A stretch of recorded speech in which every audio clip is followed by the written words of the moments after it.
Bismillahirrahmanirrahim. Assalamualaikum warahmatullahi wabarakatuh. Waalaikumsalam. Hari ini kita kembali belajar kimia untuk materi terakhir ya, koloid itu. Kaila PAT-nya kapan? Belum ada pengumuman sih Ada kayaknya. pengumuman. Kalau di sini tanggal 6, dikasih tanggal 6 sampai tanggal 15, biasanya 10 hari. Kalau di sini agak banyak pelajarannya. Maka izin share screen ya. Atau kalian ada yang tanyakan dulu tentang koloid? Enggak, boleh langsung aja. Langsung aja ya. Tadi ini kelihatan ya? Kelihatan Kak? Ini kita ngulang lagi sistem koloid. Ini sebenarnya nanti kakak kasih deh ya ke Kaila. Jadi koloid itu adalah sistem campuran ya. Salah satu sistem pencampuran peralihan antara apa dengan apa? Masih ingat nggak? Antara kan koloid itu ada di tengah-tengah kan? Nah, iya. Dia ukuran partikelnya itu antara 1 nano sampai 10 nano kan? Nah, kalau yang lebih kecil dari 1 nano itu kita sebut apa? Yang lebih kecil dari 1 nano. Yang lebih kecil dari koloid itu adalah larutan ya? Larutan. Kalau yang lebih besar dari koloid itu kita sebut campuran. Campuran. Koloid itu dia berada di tengah-tengah ya. Nah, campuran atau suspensi kasar kan? Nah, ini kita ingatkan kembali nih. Sini ada perbedaannya ya. Koloid itu, ini larutan itu kan homogen, dia tidak dapat dibedakan meskipun menggunakan mikroskop ultra. Contohnya apa, Kai? Yang larutan itu, yang sama sekali nggak bisa kita pisahkan antara zat terlarut dengan pelarutnya. Zat terlarutan, larutan ini nih. Gula. Iya, gula ya. Terus partikelnya itu berdimensi kurang dari 1 nanometer kan tadi ya. Terdiri dari satu fase, dia stabil dan tidak dapat disaring. Sekarang ke yang suspensi kasar dulu. Suspensi kasar itu misalnya apa nih? Tepung dengan air. Itu kan jelas kelihatan ya heterogen dia ya.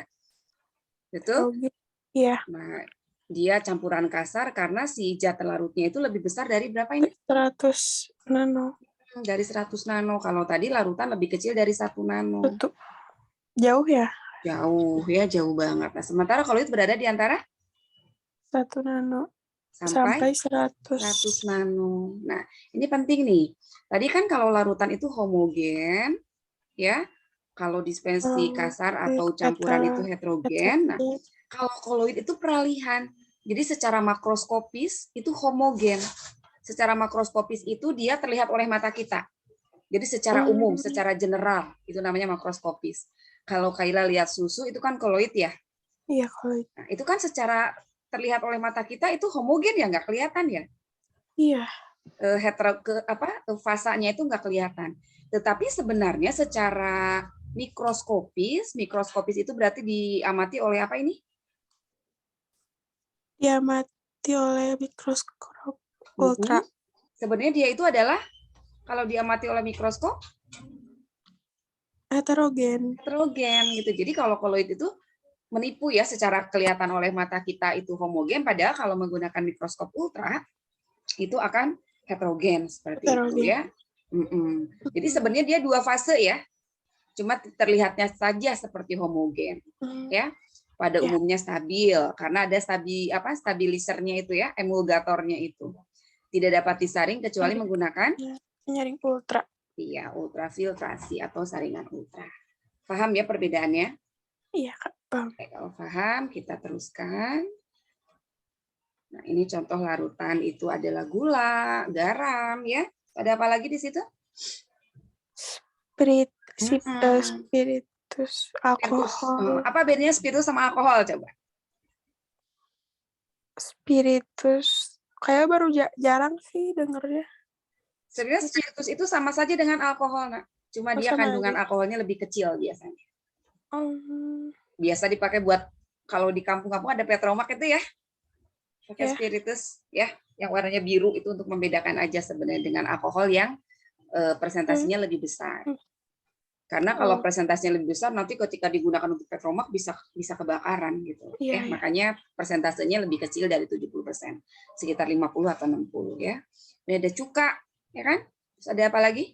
Air laut. Laut, Udara udara yang yang bersih itu larutan loh. Kalau koloid itu udara yang kotor ya, yang ada debunya baru itu koloid ya. Yang kotor baru koloid. Karena dia mengandung debu kan. Kemudian ada bensin, ya. Terus contoh koloid ada apa saja? Sabun, susu, santan, jeli, slime, mentega, dan mayones. Oke, coba kakak ingetin kembali. Sabun, ini apa dalam apa? Kita lihat busanya aja.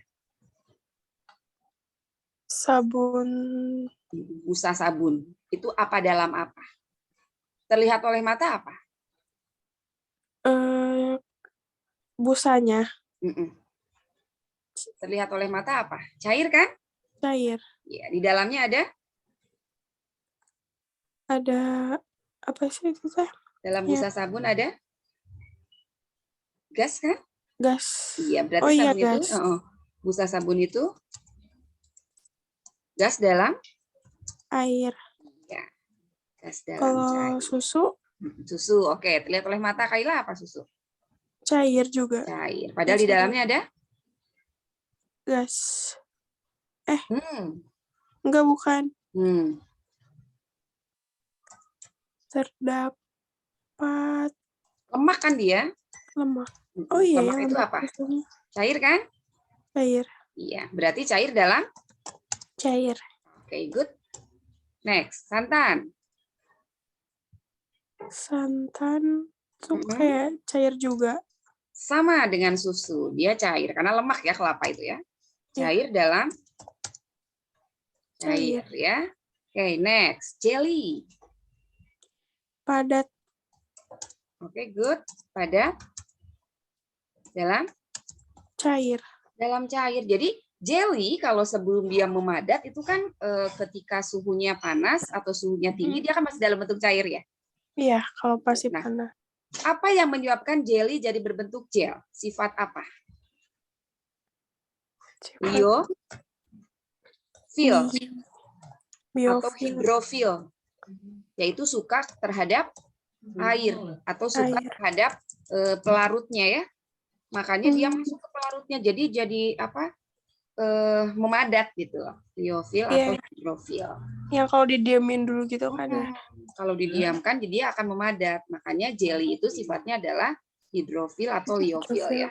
Liofil itu suka akan pelarut. Kalau pelarutnya air kita sebut hidrofil. Seperti itu ya. Next, selai. Selai padat. Yep. Dalam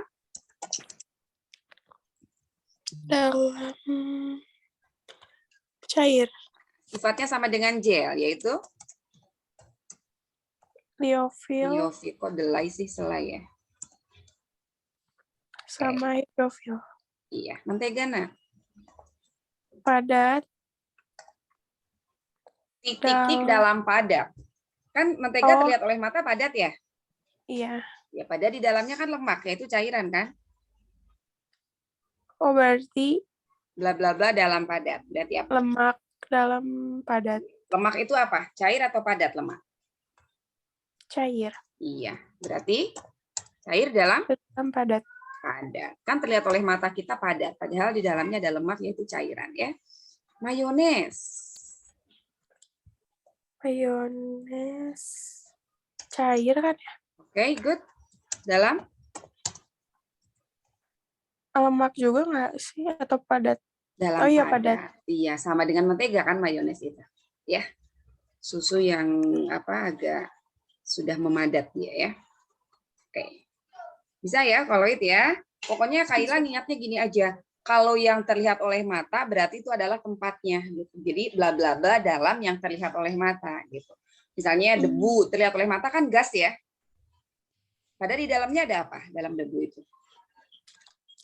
Dalam debu ada apa? Gas padat. Padatan. Jadi padat dalam gas debu itu. Betul nggak? Iya. Terus kalau awan. Awan Terlihat oleh mata apa? Awan Gas tuh kan? kayak Gas gas. kan? Dia terbang kan di atas ya. Padahal di dalam awan itu ada Mm-mm. apa? Sehingga bisa turun hujan. Cair. Ada cair. Berarti awan itu apa dalam apa? Gas dalam cair. Kebalik. Oh, cair dalam gas ya. Cair dalam gas. Terus ini spons atau busa padat atau batu apung itu apa dalam apa? Terlihat sama kita padat. Padahal dalamnya Gas. berarti apa dalam apa? Padat dalam gas. Gas dalam padat. Gas dalam padat. Ya, pokoknya yang terlihat oleh mata dalam bla bla bla gitu ya. Kayak bisa ya. Ya. Lanjut. Suspensi nih ya. Contohnya apa? Ada Air sungai yang keruh. Terus ada Campuran air dengan plastik. Ada Campuran kopi air. Ada minyak dengan air. Minyak dengan air kan dua fasa ya. Dia nggak akan bisa bersatu. Tapi sebenarnya minyak dengan air bisa disatukan dengan menggunakan apa? Emulgatornya. Menggunakan apa dia? Yang tempat buat itunya kan. Biar bisa nyatu. Biar minyak dengan air bisa bersatu, itu emulgatornya apa? Pernah nyobain belum kayak? Apa ya? Yang apa sih? Sabun. Lupa. Sabun. Iya. Jadi kalau kita mau melarutkan lemak dalam minyak dalam air, masukin ke sabun. Pasti akan larut. Makanya kenapa kita mencuci tangan menggunakan sabun? Karena kan tangan kita berkeringat mengandung lemak ya. Atau misalnya kita habis makan masakan Padang itu kan banyak minyaknya ya. Pakai tangan. Nah, kita nyuci terus pakai sabun. Sabun itu kan pasti nggak akan terurai ya. Iya. Lemaknya. Oh iya juga sih. Ketika kita pakai sabun, si lemaknya akan larut tuh dalam air. Udah ya tangan kita bersih. Iya, cepat bersihnya ya. Gitu. Oke, lanjut. Nah, ini jenis koloid yang tadi. Ini ya, padat dalam gas. Ini kan contohnya asap, debu. Karena terlihat oleh mata itu adalah gas, padahal di dalamnya padatan ya. Padat dalam cair. Ini namanya sol. Terlihat oleh mata apa namanya? Padat. Oh, ini salah. Sol mas ya. Padat dalam cair itu contohnya apa? Terlihat oleh mata kita cair, tapi dalamnya padat. Cair, dalamnya padat. Mentega ya? Mentega bukan tadi. Udara, ini contohnya salah. Kalau namanya sol betul. Ini contohnya salah. Contohnya adalah mentega.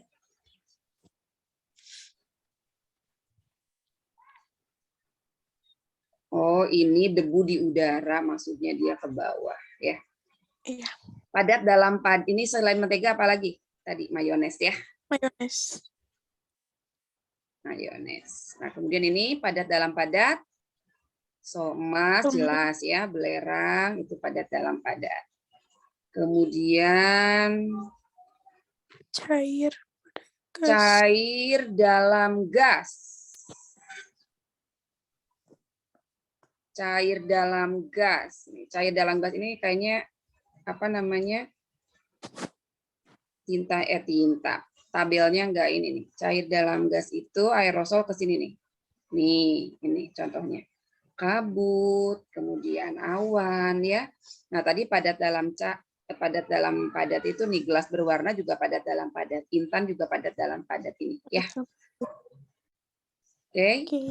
Cair dalam cair. Nah, ini ke sini. Susu, santan, minyak ikan ya. Cair dalam padat. Jelly. Oh, ini sorry kakak salah nih. Padat dalam cair itu contohnya tinta, ini ke sini dia. Oh ya. Bukan ini.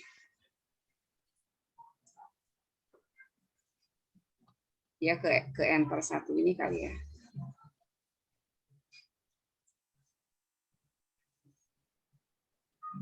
Selain tinta apalagi ya, Nak? Padat dalam cair. Kanji ya? Tepung kanji. Tepung kanji.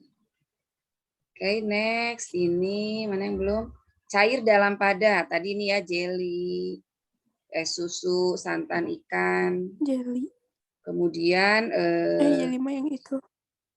Cair dalam padat. Jelly mutiara kan? Boleh. Ini jadi nggak enak membacanya ya. Terus apa? Cair dalam cair. Cair dalam cair itu kok ini sama sih cair? Kok 7 sama 5 sama 7 sama? Aduh, ini salah nih. Cair dalam, ini gas harusnya ini. Ya. Itu enggak? Gas ke cair padat. Gas dalam cair. Berarti ini namanya buih kan? Buih. Contohnya adalah buih sabun, krim kocok ya. Nah, ini gas dalam padat namanya buih padat atau busa ya. Buih dengan busa sama saja. Itu notifnya lupa kakak matikan. Biarin ya. Nah, ini contohnya adalah karet busa, batu apung. Saya gimana sih, Kak? Kenapa, Nak? Karet busa. Karet busa tuh itu busa, busa spons biasa itu. Yang apa sih kalau mainan anak-anak itu namanya? Main anak-anak dulu yang mahal itu. Kok kakak mendadak lupa? Squishy ya? Squishy ya, kayak squishy itu karet busa. Oh iya. Kenapa ada squishy yang harganya mahal banget, spektakuler? Kenapa ada yang harganya murah? Kalau yang mahal banget itu biasanya dia bukan dari daur ulang. Jadi busanya busa yang bagus, karet yang bagus, yang murni dari karet alam. Dia tidak mengandung zat pewarna yang berbahaya, makanya dimainkan oleh anak-anak relatif lebih aman gitu. Makanya harganya selangit kan, ada yang sampai 200.000, 300.000 zaman dulu tuh ya. Kakak pernah punya, Kak. Karena itu aman gitu. Jadi buat anak-anak itu zat warnanya, busanya itu relatif aman dan relatif, padahal yang murah itu yang mahal itu lebih rapuh ya. Lebih gampang crack ya. Iya, soalnya kan terlalu lembut gitu. Jadi kalau saking sering lembut dimainin. Jadi malah crack kan, malah pecah gitu. Nah, itu mahal itu karena karetnya alami. Beda dengan yang squishy yang memang murah-murah itu, karetnya dari daur ulang biasanya busanya. Jadi dari yang bekas didaur ulang lagi menjadi squishy yang lebih kasar, biasanya seperti itu. Iya. Styrofoam ya, batu apung. Oke ya, kalian ini paham ya nanti kalau ini? Paham, Kak. Ininya apa? Ini tadi ganti gas, terus ininya ngeclok 1 nih, si tabnya ya. Oke, lanjut. Nah, ini contoh yang tadi, aerosol. Aerosol itu bla bla bla dalam gas ya. Jadi kalau padat dalam gas kita sebut aerosol padat. Kalau cair dalam gas itu kita sebut aerosol cair. Jadi aerosol itu yang mediumnya gas. Jadi tempatnya itu gas. Seperti itu ya. Nah, jadi kalau di dalam medium gas ini ada padatan, itu disebutnya aerosol padat, kayak debu, asap ya. Tapi kalau misalnya cair, kayak kabut, awan, terus apa sih kalau yang buat pengharum ruangan? Oh, ya itu juga bisa itu juga ya. kita sebut aerosol cair, karena dalamnya kan cairan ya. Iya. Terus kayak semprotan obat nyamuk, itu juga kita sebut aerosol cair ya. Kemudian sol. Sol itu bla bla bla dalam cair. Jadi kalau padat dalam cair, jadi kalau sol itu mediumnya adalah cair. Kalau aerosol itu mediumnya gas, kalau sol itu mediumnya cair. Jadi nanti kalau yang masuknya cair disebut sol cair. Kalau misalnya yang masuknya padat itu kita sebut sol padat. Sol padat. Jadi ini masuk ke dalam cairan misalnya ya. Nah, ini kita sebut sol cair. Yang bawah kita sebut sol padat. Padat. Nah, tadi yang sol padat itu kan ada kanji, ya ada tinta, itu sol padat. Kalau sol cair itu contohnya tadi apa? Susu, santan, ya itu sol cair. Tapi biasanya kadang disebut emulsi juga sih sol cair itu. Emulsi. Cair, nah ini cair dalam cair. Ini, ya. Emulsi itu cair dalam cair. Ini biar Kaila nggak bingung, ini kakak nggak ada sol cair.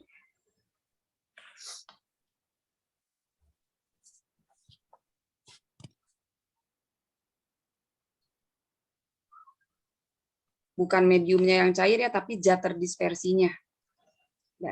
Jadi ada sol padat, ada sol cair.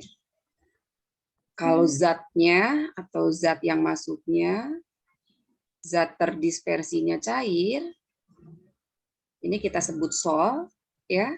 Nah kalau mediumnya padat, itu kita sebut sol padat. Kalau misalnya mediumnya cair, itu kita sebut sol cair. Nah ini namanya sol cair yang ini. Sol cair. Jadi zat terdispersinya itu adalah pada mediumnya cair, itu sol cair. Kalau sol padat, dua-duanya padat, baik medium maupun zat terdispersi. Ya. Ini sol padat itu mediumnya padat. Padat. Jadi kayak tadi apa logam ya. Jadi kalau sol itu yang dilihat adalah zat terdispersinya padat. Kalau padatnya masuk ke cair disebut sol cair, kalau padatnya masuk ke padat disebut sol padat. Gitu, ya. Nah, gitu. Nah, ini kalau yang medium pendispersinya cair, dalam cair itu kita sebut emulsi. Ada emulsi minyak dalam air, ada air dalam minyak. Sama saja sih seperti ini, dua-duanya cair ya.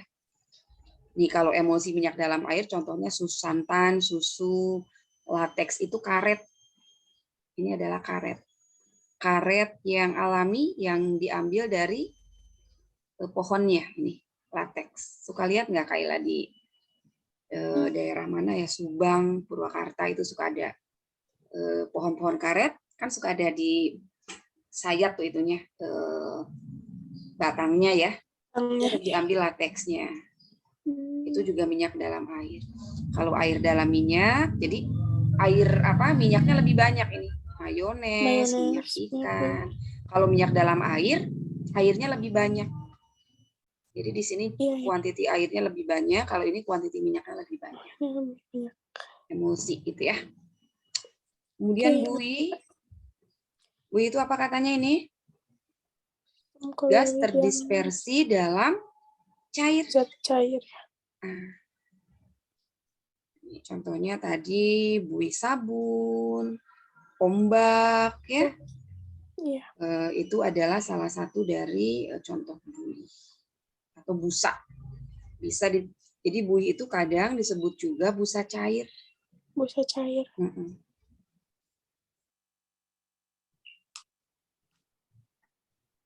Kalau busa padat kan spons tadi ya, kalau busa cair buih gitu lah ya. Iya. Nah, gel ini adalah polis setengah kaku tadi antara padat dengan cair yang sifatnya liofil ya. Liofil. Ya, ini sifatnya liofil. Liofil sama hidrofil ya? Sama saja. Jadi kalau liofil itu secara umum dia suka terhadap zat pelarutnya. Nah, jika zat pelarutnya atau mediumnya itu air, maka kita sebut hidrofil gitu. Air itu kan hidro. Hidrofil. Seperti itu. Ya, kalau liofil ini secara umum dia pelarutnya umum. Pelarut yang umum. Kan kalau dalam koloid itu pelarut bisa gas, bisa padat gitu ya. Iya. Mediumnya itu. Oke, lanjut. Ini sifat-sifat koloid. Oke, ini udah pinter banget. Efek tindal itu apa kemarin, Kai? Efek tindal. Ini kan ada cahaya ya. Percaya Kalau koloid itu jadi begini kan? Iya. Apa Iya, yang kayak namanya? waktu itu pernah pas praktikum disenterin gitu kan. Apa Yang namanya berarti?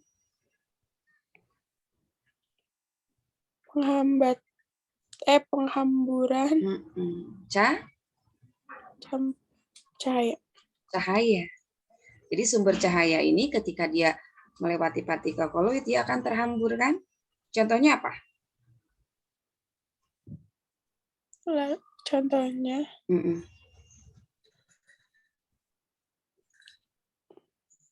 ya kan? sorot lampu. Terus kalau Kaila nonton, udah nonton KKN belum? Belum. Proyektor Terus, bioskop, Kak. coba lihat lampunya dari belakang. Kelihatannya gimana? Oh iya, yang dari Menyebar kan? belakang. Menghambur kan? Iya. Seperti itu. Ya. Yang itu juga di sekolah infokus gitu kan ya? Nah, benar. Ya, betul-betul sekali. Infokus. Infokus itu kan juga cahaya kan? Iya. Apa sih yang menghamburkan cahayanya kan koloidnya. Kalau di sekelas, kemudian di luar, di bioskop, koloidnya itu apa? Kan nggak ada larutan di situ. Iya sih. Koloidnya apa? Berarti. Ada apa di situ? Ada apa nih? Debu. Kan banyak debu di kelas. Berterbangan nggak kita lihat kan? Iya. Terus begitu pas dinyalain, ya. Baru si debu itu dia menghamburkan cahaya karena debu itu merupakan koloid, jadi punya sifat efek tindal. Kalau di larutan kan nggak kelihatan kita ya. Iya. Kecuali di susu lah, di susu pernah ada praktikum yang kelihatan itu si penghambur cahayanya terhambur gitu. Iya, waktu itu Kayla juga pakai mentega putih kan, sama kelihatan susu kental manis. Kelihatan nggak? Kalau mentega putih karena ini belum pernah. Kelihatan nggak mentega putih penghamburannya? Lupa lagi sih waktu cahayanya. itu. Kayaknya agak sulit kelihatannya karena kan mentega putihnya ada warnanya ya. Iya. Sifat yang kedua apa nih? Gerak brown. Iya, kira-kira apa nih gerak brown? Pakai kalimat sendiri boleh. Gerak brown. Ya.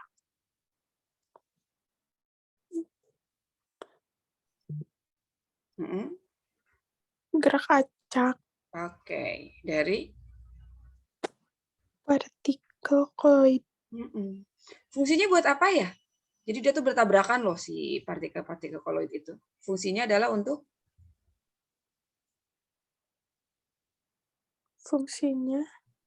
untuk ini nih. Bentar. Jadi dia tuh bergerak, saling bertumbukan gitu loh. Ternyata fungsinya gerakan bertumbukan itu adalah untuk ini. Untuk kestabilan koloid. Jadi koloid yang membuat stabil itu adalah adanya gerak brown. Gerak brown. Ya.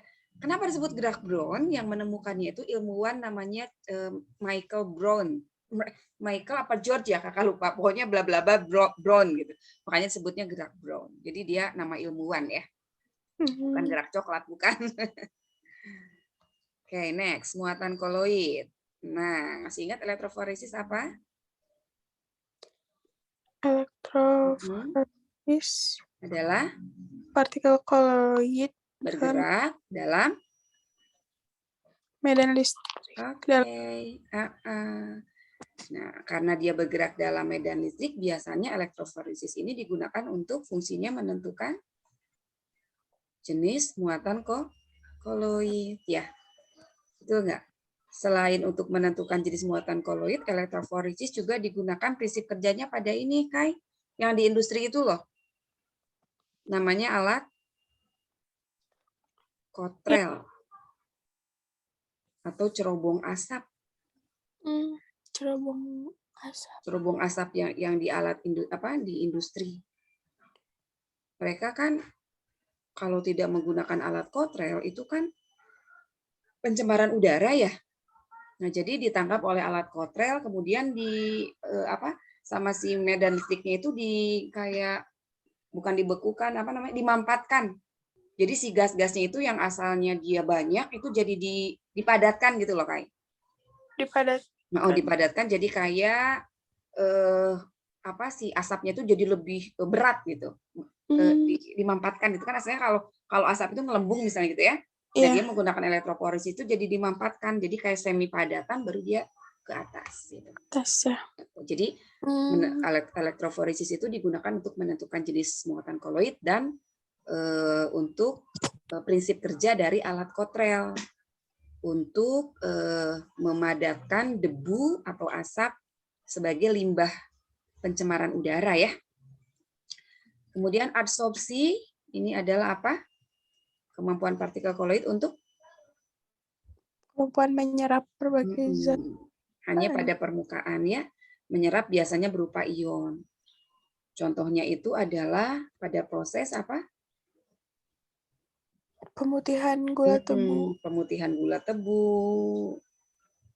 Nih, jadi itu gula tebu. Kenapa? Obat ya? Kenapa? Nori itu kayak obat kan? Betul. Nori itu obat sakit piut. Yang hitam-hitam itu loh. Ini obat sakit perut zaman dahulu. Tapi ini tuh paling manjur karena dia alami, hanya mengandung karbon. Tidak ada zat lain. Jadi secara kimiawi lebih aman norit itu daripada obat-obat yang zat kimia lain gitu. Nah, jadi katanya dalam usus norit itu membentuk koloid. Jadi cuma si karbon itu membentuk koloid dalam usus sehingga si koloid tadi bisa menyerap atau mengabsorpsi zat racun yang membuat sakit perut. Setelah terabsorpsi baru dia terbuang bersama kotoran seperti itu ya. Kemudian penjernihan air. Penjernihan air juga menggunakan prinsip adsorpsi dulu. Nah, ini kan menggunakan tawas biasanya ya. Aluminium sulfat. Aluminium sulfat ditawas atau aluminium sulfat. Nah, ketika si aluminium sulfat itu dimasukkan ke dalam air, dia akan bereaksi dengan air membentuk aluminium hidroksida, ALOH 3 kali. Nah, ALOH-nya itu merupakan koloid. Sehingga dia bisa mengabsorpsi zat-zat pengotor di air tadi yang warnanya kuning ya, mineral-mineral, kemudian logam-logam yang sebagai pencemar itu bisa diabsorpsi oleh si koloid ini, ALOH 3 kali ini. ALOH. Kenapa ALOH 3 kali? Kan tadi tawas aluminium sulfat nih. Nih aluminiumnya ini bereaksi dengan air. Air kan H2O ya, membentuk ini. Jadi bukan aluminium sulfat koloidnya, tapi hasil dari reaksi si tawas atau aluminium sulfat dengan air membentuk ALOH 3 kali, sehingga si koloid ALOH 3 kali ini dia bisa mengabsorpsi zat pengotor dalam air ya. Nah, setelah terabsorpsi ada sifat lain dari koloid yaitu koagulasi. Apa tuh koagulasi? Koagulasi distabilkan oleh penggumpalan. Penggumpalan ya. Jadi setelah diadsorpsi, jadi sebenarnya proses penjernihan air itu ada dua. Pertama adsorpsi, yang kedua koagulasi. Kan menggumpal tuh. Kalau misalnya, Kayla pernah lihat nggak proses penjernihan air? Kayaknya pernah deh, tapi waktu SD gitu, udah lama banget. Sekarang airnya udah pada bagus ya. Kalau dulu kakak di Bandung, airnya itu kebetulan rumahnya bekas sawah, kali airnya itu agak kuning. Jadi kadang menggunakan tawas. Iya pernah, soalnya rumah Kayla juga gitu awalnya. Kayak airnya tuh warnanya kayak agak kuning gitu kan. Terus kan pakai tawas tuh terabsorpsi kan si pengotornya, terus jadi ada kayak gumpalan-gumpalan gitu kan, barulet. Apa itu barulet? Pada bulat-bulat ya. Yang padat itu kan. Terus baru dia mengendap ke bawah. Iya kayaknya. Mengendap ke bawah, yang diambil itu adalah air yang jernih yang di atasnya ya. Nah, endapannya kita buang, gitu kan? Biasanya harusnya sih kalau memang sekolah normal, nggak ada pandemi, praktikum ini membuat penjernihan air ini. Sebenarnya kayaknya harusnya itu praktikum lagi gitu kan setelah yang kemarin, tapi hari Senin kemarin kan libur, soalnya kimia pelajarannya hari Senin. Oh gitu, jadi nggak keburu ya. Iya, padahal Paling rame banget kalau praktik. paling bentar lagi juga PAT ini. Iya, PAT. Udah kelas 12 ya kamu. Oke ya, lanjut ya. Adsorpsi, koloid. Nah ini contoh koagulate dalam kehidupan sehari-hari. Ada pembentukan delta di muara sungai. Delta itu pertemuan antara sungai dengan laut. Karena air sungai itu kan merupakan koloid dari tanah liat ya. Ketika dia bertemu dengan air laut itu kan mengandung elektrolit, ada Na+, Cl-, ya kan? Sehingga dia akan menggumpal membentuk delta. Jadi kayak ada apa ya? Ada suatu tempat kayak danau gitu, delta muara sungai. Jadi lebih besar dari sungai, dari muara sungainya itu dia melebar gitu. Itu namanya delta. Pernah lihat nggak, Kaila? Di Pangandaran ada nggak kalau nggak salah delta? Belum deh. Jadi antara sungai-sungai dari kampung-kampung ketika ketemu si laut Pangandaran itu dia membentuk delta. Kemudian karet dalam air sungai digumpalkan dengan menambahkan asam formiat ya. Karet itu bisa mengumpal menggunakan asam formiat. Nah ini jadi karet ini koloidnya, asam formiat itu penggumpalnya. Lumpur koloidal air sungai dapat digumpalkan dengan tawas yang tadi ya. Diadsorpsi kemudian digumpalkan. Nah ini tadi juga asap atau debu dari pabrik dengan alat koagulasi, adsorpsi dan koagulasi dari alat Cottrell. Jadi yang menggunakan dua prinsip adsorpsi dengan koagulasi itu ada dua, penjernihan air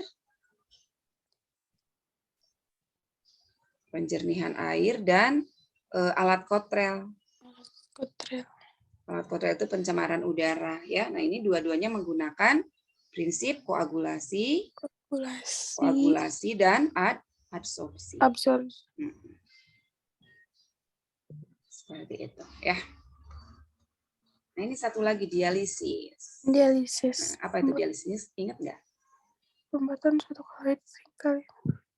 Hampir sama dengan elektropolisis, tapi dia tidak menggunakan arus listrik. Ini adalah pemurnian atau pembersihan. Dek, kamu udah sholat asar belum ya, Dek? Udah. Kirain ke aku. Dede, kamu udah sholat asar? Ayo, tolong dong. Lupa Ibu Dede ya. Tolong Dede udah sholat asar belum? Pemurnian atau pembersihan koloid dari pengotor. Ya. Nah, ini biasanya aplikasinya itu adalah dalam ini, Nak. Apa? Cuci darah ginjal. Oh, cuci darah itu pakai yang ini ya? Dipakai alat. Kan si darah itu dia merupakan koloid. Darah yang ginjalnya bermasalah itu kan darahnya kotor tuh. Jadi kayak terhambat aliran urin dan aliran darahnya itu kan. Ya. Nah, kemudian dikeluarkan tuh pakai selang. Si darahnya itu dari salah satu pembuluh darah. Kemudian aku pernah. Kemudian si selang itu dimasukin ke alat, ke kotak itu. Alat terus dialisis. Dimasukin lagi ya? Nah, darah yang udah bersih dimasukin lagi, makanya mahal banget kan? Iya. Prosesnya itu rumit gitu loh dan beresiko gitu itu. Sampai cuci darah per berapa hari, Kai, neneknya? Waktu dulu banget sih pas berapa bulan sekali gitu pokoknya. Iya, biar kerja ginjalnya tidak terlalu berat itu. Makanya dibantu oleh alat. Nah, ini yang tadi ya. Koloid, liofil, dan liofil. Tadi kalau liofil itu dia suka akan mediumnya, suka akan medium pendispersi, mengadsorpsi, tidak mudah digumpalkan, viskositasnya lebih besar. Viskositas itu kekentalan ya. Bersifat reversible. Efek tindalnya lemah, nggak kelihatan kalau hidrofil itu. Makanya kalau kita mau membuat cahaya dimasukkan ke dalam gel itu agak sulit untuk kita amati karena efek tindalnya lemah. Beda dengan sol hidrofob. Hidrofob itu dia tidak mengadsorpsi medium pendispersinya kayak sol belerang, sol zat-zat kimia ya, elektrolit. Nah, itu biasanya itu lebih mudah, efek tindalnya dia lebih jelas ya. Dia tidak akan menggumpal. Tapi dia akan menggumpal ketika ditambahkan elektrolit. Elektrolit. Tapi kalau tanpa elektrolit dia relatif stabil yang hidrofob itu. Tapi kalau hidrofil tanpa elektrolit pun dia mudah menggumpal. Ya kan? Iya. Solid. Ini pembuatan sistem koloid ada 2. Ada kondensasi, ada dispersi. Masih ingat nggak kalau kondensasi itu dari yang kecil-kecil? Dari ini kok kebalik sih? Ini kebalik nih. Gambarnya. Kondensasi itu dari yang kecil-kecil. Iya. Dia kan berkumpul, mengkondensasi itu kan berkumpul. Nah, membentuk partikel koloid.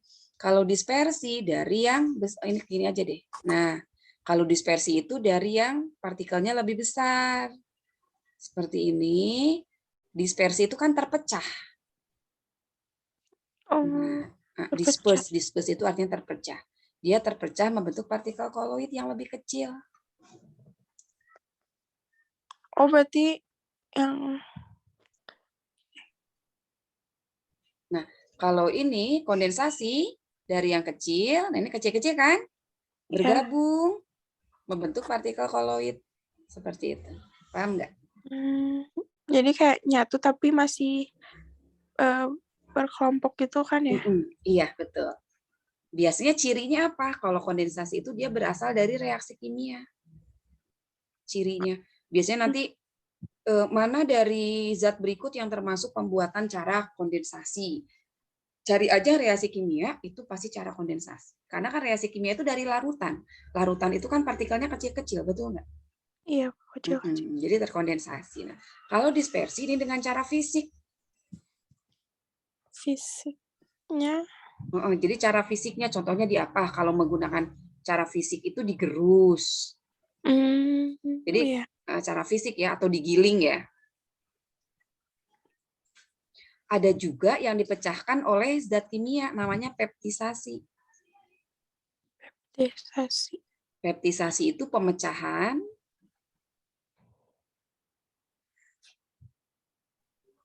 endapan lah ya, atau pemecahan zat oleh zat kimia.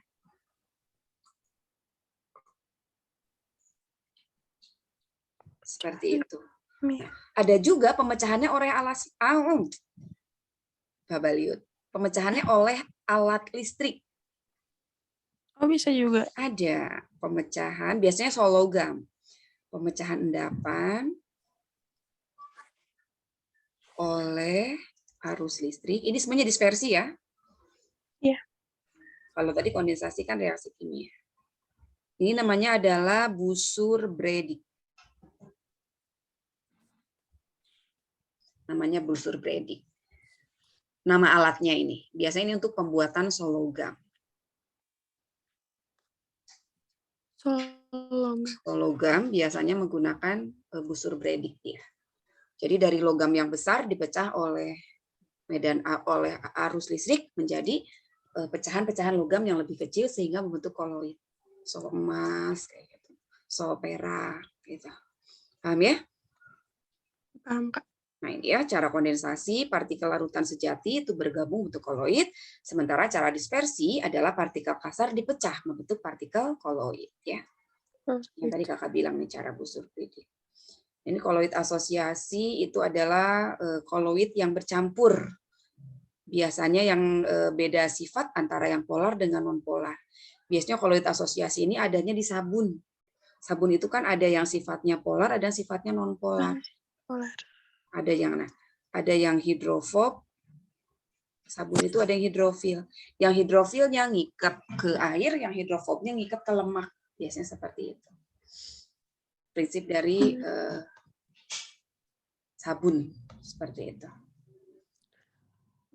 Iya. Mungkin itu saja Kaila. Habis ya. Nanti boleh minta itu ya aja materi. Nanti Kakak share ya. Pokoknya prinsipnya koloid itu yang pertama sifatnya tadi. Bukan sifat apa? Yang membedakan antara larutan, koloid dengan suspensi. Gitu ya. Terus jenis-jenis koloid. Yang tadi yang padat dalam cair, padat dalam padat, padat atau dari apa sih? Dari cair dulu. Cair dalam padat, cair dalam gas, yang kayak gitu ya. Ada berapa? 8 jenis koloid kan? Termasuk contohnya. Terus sifat koloid, efek Tyndall, gerak Brown, adsorpsi, koagulasi, dan contoh-contohnya ya. Elektroforesis, dialisis, kemudian cara pembuatannya, yaitu dispersi, kondensasi. Seperti itu ya. Kalau kondensasi itu contohnya reaksi kimia, kalau dispersi itu adalah dengan cara fisik. Bisa penggerusan, bisa peptisasi, pemecahan oleh endapan, bisa busur predik, yaitu pemecahan endapan oleh loncatan api listrik atau arus listrik. Ya. Ada yang tanyakan, Kayla? Udah cukup. Kakak stop share aja ya. Nanti kakak kirimkan deh itunya bahasan yang barusan. Oke, kalau tidak yang tanyakan, kita akhiri saya. Tadi kita nggak berdoa loh, lupa. Pas pertama ya, lupa banget, nggak apa-apa ya Allah, maafkan. Kalau tidak ada yang tanyakan, kita akhiri saja pembelajaran hari ini dengan bacaan hamdalah. Alhamdulillahirrabbilalamin. Semoga bermanfaat, Kayla paham, dan bisa mengerjakan soal-soal ketika ujian, ataupun ketika praktikum, ataupun ketika diskusi dengan guru di sekolah. Ya, ini itu saja. Selamat istirahat, sampai ketemu minggu depan. Minggu depan merah loh. Kalau Kayla mau tetap belajar atau mau di reschedule, WA kakak aja ya. Oh iya Kak, nanti Kayla kabarin. Ya. Oke, sampai sini Kayla ya. Salam buat Mama ya. Assalamualaikum warahmatullahi wabarakatuh. Waalaikumsalam. Makasih ya Kak. Sama-sama.